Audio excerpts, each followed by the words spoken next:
Hello, hi, this is Jessica with Delta Life Fitness in Conroe coming to you for this nutrition talk, our first nutrition talk, all about under eating. More specifically, we are going to dive into the three signs that you may be under eating and explain why eating less is not always best for reaching your health and wellness goals. So, our nutrition program here at Delta Life Fitness is powered by Healthy Steps Nutrition. And at Healthy Steps, we believe that something as fundamental as nutrition should not be complicated. This is why we focus on a simple, habit based approach to help you reach your goals one step at a time.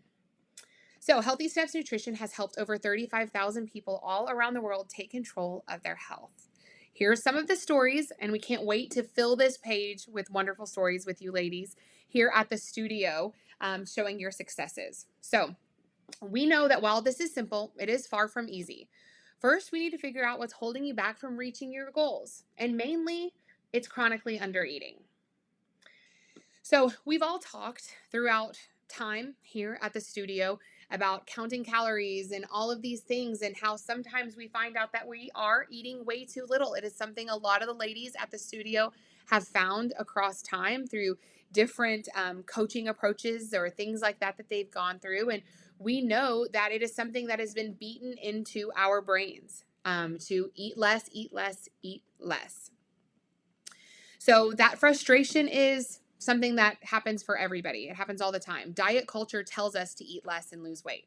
Oftentimes, promoting plans that are even eating less than 1,000 calories a day.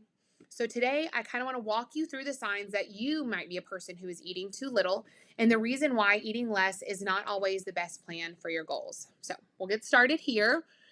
So I'd like to start by first explaining a few basics when it comes to our metabolism. So energy balance. So we can understand why so many people struggle to lose weight and keep it off just by eating less. So we've all heard the term calories in and calories out as a general rule that if we take in more energy in the form of calories than we put out by doing things in our lives, moving our bodies, that we will gain weight. The opposite is true also. If we take in less than we expend by moving our bodies, we will lose weight. So you're wondering if this is the rule, then why is eating less not always the answer? Well, many factors influence this across. So, first one that may affect all of this is our appetite. So, obviously, as it may seem, your appetite is affected by your hormones. You have two main hormones that we'll talk about today, which are called leptin and ghrelin. Leptin is a hormone that is produced by our fat tissues to signal our brains when we are feeling full. Ghrelin, which is released in our stomach, it is our hunger hormone, telling us when we're hungry, that growling sound in our tummies. This is important because when we drastically decrease our calorie intake, it affects our body's hormones.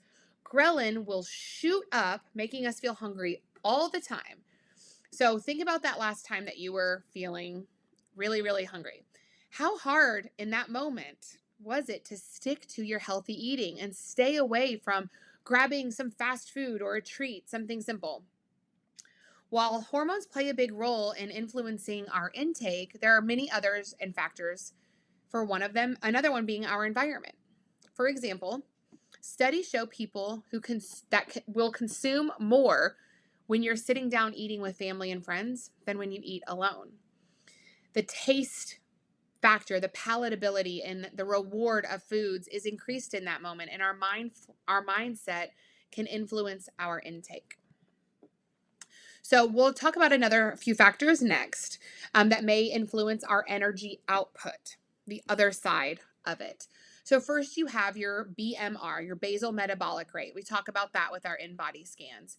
This is the amount of calories your body needs when at rest to continue the basic needs of keeping you alive. We also need to take into account the physical activity level, which includes our day-to-day movement, such as going grocery shopping, running around with the kids, cleaning the house, doing our jobs, and then even that organized activity. So our workouts, going on walks, things that we're doing intentionally. And then we take into account the thermic effect of our food. So how much energy your body needs to break down and metabolize the foods that you're eating. So we've explained the calories in and calories out. It's not just that simple as just those things. Our hormones and our energy outputs affects that. So let's discuss 3 signs that you are under eating and why it might not be the perfect answer for you. Sign 1, you are constantly hungry. You start eating less, and now all you can think about is the next time you get to eat again. We've all been there. Circles us back to the hormones of that leptin and ghrelin, like we already discussed. You eat less, your body signals for you to release more ghrelin, making you feel super hungry. When you feel more hungry, it can lead to eating larger portions, more frequent, sneaky handfuls out of the pantry or off of our kids' plates, and over-consuming sweet and salty things to finally succumb to the cravings. This will all lead to that surplus of calories, then preventing your body from losing weight. We should be eating an amount where we aren't feeling hungry with every meal. While a decrease in calories may sound like the result is always feeling hungry, choosing more whole food options that provide more volume into your meals and balancing your meals and snacks is a great way to combat this. One of the easiest ways to start balancing your meals is by reshaping your plate using the plate method. You should fill half of your plate with non-starchy vegetables, a quarter of your plate with lean protein, and a quarter of your plate with those starchy carbs, and then a healthy amount of fat, normally used in your cooking methods of cooking those veggies, meats, or starches. So here's a few more tips. Eat your veggies first, and your protein second, and your starchy carbs last. Remove distractions such as your phone or TV during meals and snack times. And lastly, eat mindfully. Set a timer. Make sure you take 20 minutes to enjoy your meal, even if it means putting down your fork between bites. Take time. Eat mindfully. Sign number 2, you're moody. You know it comes with being hungry, that hangry feeling that we've all had. In January of 2018, the word hangry was actually even listed in or added to the Oxford Dictionary. It's defined as bad-tempered or irritable as a result of your hunger. So let's say you started to eat significantly less. Your body is protesting by increasing that production of that ghrelin hormone, growling our stomachs, making us feel hungry. And now maybe you're starting some unnecessary fights with your family or friends, maybe not presenting yourself as your best self. And this mood shift can be a classic sign that you just aren't eating the right amount of calories to reach your goals. So what is happening that causes us to feel hangry? When we start to eat less, our blood sugar drops. When your blood sugar starts to drop, it triggers a cascade of hormones, including increased cortisol and increased adrenaline. This happens as a way for your body to fix the low levels of necessary blood sugar, leaving us feeling agitated. To stop this drop in blood sugar, sorry, my computer just froze. Consider eating smaller, more frequent meals or including a balanced snack between your meal times. This will help to stabilize your blood sugars and keep you from feeling that hangry feeling. All right, sign number 3, sleep and stress issues. Let's start with sleep. You've likely heard a lot about how sleep deprivation has been found to lead to an insulin resistance and thereby weight gain. But did you know that undereating while following a strict dietary pattern can also interrupt your quality of sleep? One small study found 10 young women dieting for 4 weeks. They found that the study participants had difficulty falling asleep and overall less deep sleep. Another study found that a starvation level of calorie restriction led to a reduction in slow wave sleep or that deep sleep. This can definitely alter our overall stress.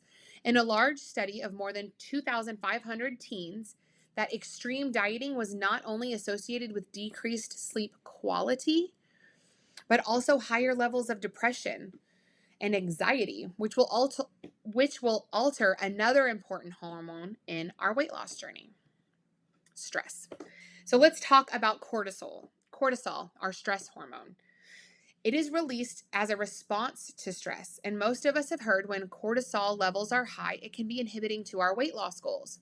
So if you're constantly limiting your intake, which will lead to increased stress in your body and lack of sleep, your cortisol level is bound to be elevated. And elevated cortisol levels not only alter your metabolism, but it will also lead to water retention, which could potentially mask your actual fat losses that could be occurring. If you have or are experiencing mood shifts, constant feelings of being hungry, or sleep and stress issues, you may be eating too little. Now, let's talk about why that's not always the answer. So, what happens when we undereat and your body doesn't get the energy that it needs? Initially, your body will use your fat stores for energy, and that's how people begin to lose weight. But over time, your body will adjust to this chronic calorie deficit or undereating, and your metabolism will slow down. So your body thereby isn't burning its energy as efficiently. And then weight loss eventually stops because your metabolism has slowed down. It becomes extremely hard to maintain your weight eating anything more than a set number of calories that your body has adjusted to. Additionally, it becomes very, very difficult to lose weight despite those hard efforts of clean eating or exercising regularly. After hearing this, you may feel like losing weight is a hopeless cause, never going to be able to figure it out, but it's far from the truth. Start thinking about it this way. Rather than focusing on the result of the weight loss, focus on the journey and building healthy habits. Rather than focusing on just eating fewer calories or busting your tail at the gym, focus on eating more whole food options that provide fewer calories than those processed foods. Processed foods are more convenient, but whole foods provide way more vitamins and minerals, phytonutrients, and volume. Rather than getting sucked into a fad diet and a seemingly endless cycle of undereating, find a professional who can be the guide, help you build a plan, and keep you accountable for reaching your goals. This is where we come in. You can check out this awesome podcast on the Nutrition Made Simple podcast, episode number 26, 3 popular nutrition myths that you need to know. You can learn more about all of this, so that's one option. So at this point, we're all thinking through all of this. Our heads are spinning, ways you can start eating more and eating right and all of the right things for your goals. So with all the misinformation out there, we know it can feel overwhelming. You got to start building a foundation somewhere. And here at Healthy Steps Nutrition, who we're powered by at Conroe Nutrition, we believe that we can help people take control of their health, one healthy habit at a time. So, number one, we're going to add more whole foods into our diet. We'll circle back to that plate method. Start choosing whole food options and less processed foods that are packed with sodium and fat and sugar. A simple way to start this, like we said, reshaping our plate. Half non-starchy veggies, a quarter lean protein, a quarter starchy carbs, and eating mindfully with our healthy fats. Principle number 2, focus on balance. When we say balance, it means every meal, every snack that you consume throughout the day should contain a carb, a protein, and a fat. Pairing each snack or meal with all 3 of our macronutrients will help keep you fuller for longer. Number 3, limit the added sugar. I know this one is super challenging, but it is recommended no more than 6 teaspoons for women in a day of sugar and 9 teaspoons for men. The average person consumes over 150 pounds of sugar a year, which is 46 teaspoons per day. We're supposed to only have 6. It's not surprising that sugar is super addicting and feels like it's hidden in almost every packaged food product that we find. Now, if we were in person, we would have plenty of times to ask questions. Now that we're doing this as a recording, I'll just do some common ones for you guys. What should I eat around my workout? That's asked a lot. Fueling around your workouts to gain muscle and lose fat, increase your energy, really attain any health and fitness goal is obviously super important. Aim to have carbs and protein before and after your workout. If you don't put gas in your car, would you expect it to run, right? Can't run your body on E. You got to put something in there. Find a pre-workout fuel like an applesauce pouch or like an egg muffin um, that you can have before class, after class. Greek yogurt, some blueberries or something mixed in. Great choices. I don't love veggies. What do I do now? Now that I said to fill half of your plate with veggies, I don't even like them. What am I going to do? Right? We've heard it so many times. And um, I'm going to challenge you to say, what if you haven't found the best way to eat those veggies? Right? Maybe we're thinking back to those boiled Brussels sprouts that our mom put on our plate when we were kids, something like that, right? Maybe you just don't know how to cook them the right way, right? Maybe roasting your veggies for a nice crunch rather than having something mushy. Maybe switching up the seasonings that you're using so that you can find a flavor that you're excited for. Finding ways to sneak them into recipes. Julie's cauliflower addition to her smoothie, I tried it. It's awesome. Perfect way to sneak in veggies. My kids didn't even know it was in the smoothie when I made it over the weekend. Here's another one. Where do I even start? How do I start this, right? One thing at a time is the best answer that I can give you. Maybe you already have a few things that you think you want to start with. Maybe you know your best first option. But one of the best ways is to get a coach, right? Find somebody to hold you accountable one-on-one with a plan that's for you. So if you're looking to break the cycle of eating too little, start building healthy habits, different ways to reach your goals, here's the deal. There's never a perfect time to start. There's always something that is going to get in the way. The next holiday, the next party on the weekend, the next trip, whatever it is, there's always something. So you just have to make that commitment to yourself to get started. And always remember, it's simple, but it's not easy, and we are here to help.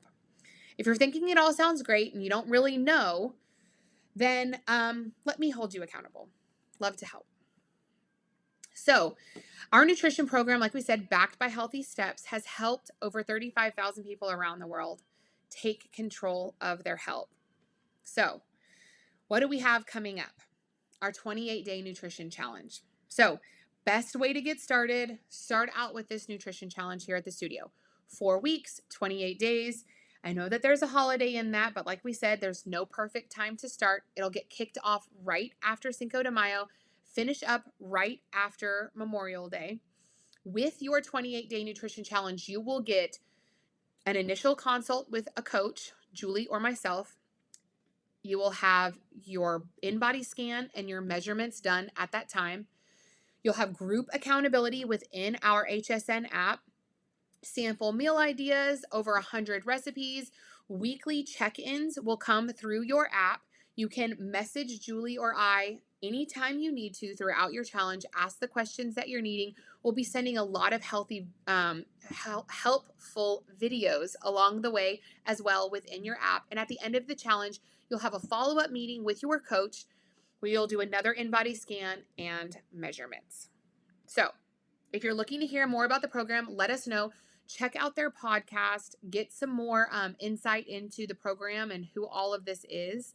But we are looking forward to have you get started on this challenge with us. So make sure to lock in your spot. We have maybe 7 spots left at this time at the $99 rate for the first 15 people. So definitely snag a spot ASAP.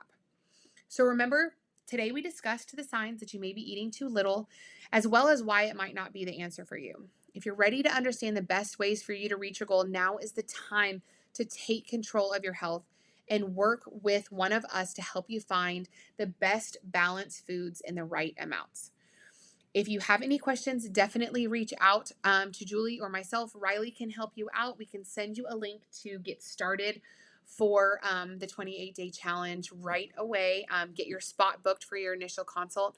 We look forward to having you all of us with us at the challenge. We look forward to seeing you at our next nutrition talk as well. We're going to do our best to give you guys some tips at least once a month in one of these quick talks. It's been about 20 minutes. So that's all the time it will take if we do one of these in person, other than the answering questions and things like that, that might extend it, which we'd love to do. So I hope you guys have a great rest of your weekend or whenever it is that you're watching this. If you have any questions, shoot them over my way, respond to this email, whatever you need. Again, we look forward to helping you out. Bye-bye.